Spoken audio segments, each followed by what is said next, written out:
আল্লাহ পাকের নীলা বোঝা মুশকিল, বড় দায়। কারণ আমরা এই দুনিয়াতে এসেছি, আমরা সবাই কিন্তু ভালো থাকতে চাই, সবাই কিন্তু মানে দুইতলা বাড়ি তিনতলা বাড়িতে কিন্তু বসবাস করতে চাই।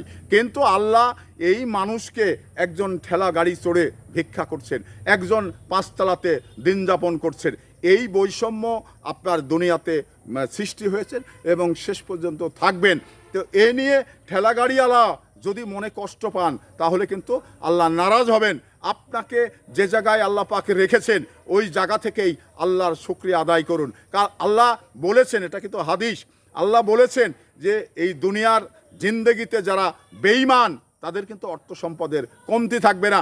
আমার কাছে যা চাইবে আমি তাদের তাই দেব, অন্তত আমার শুধুমাত্র একটি পরীক্ষার ব্যাপার রয়েছে। তো এই জন্যেই যারা ঠেলাগাড়িওয়ালা তারা কিন্তু মানে এই ঠেলাগাড়ি করে ভিক্ষা করে দিন যাপন করছে, নিজে চলতে পারে না, আর একজন ঠেলে তাকে কিন্তু মানুষের দুয়ারে দুয়ারে নিয়ে বেড়ান। তো তারপরেও এত কিছুর পরেও আল্লাহ পাকের শুকরিয়া আদায় করতে হবে। কেন করতে হবে? কারণ দুনিয়াতে অন্তত আল্লাহ মানে ঠেলাগাড়িওয়ালাকে ভাবতে হবে যে আল্লাহ আমাকে বাঁচিয়ে রেখেছেন, আল্লাহ আমি মানে মানুষের কাছে দেখা করার সুযোগ পাচ্ছি, এটাই আল্লাহর কাছে আলহামদুলিল্লাহ। তো এই পাঁচতলাতে যারা বসবাস করছেন তারা কিন্তু নিচতলার মানুষগুলোকে ঠিক দেখতে পারেন না। দেখতে না পারার পিছনে কারণ রয়েছেন, কারণ এখানে পরিষ্কারভাবে বলা রয়েছে যে বেঈমানদের দুনিয়াতে মানে ধন সম্পদের কমতি নেই।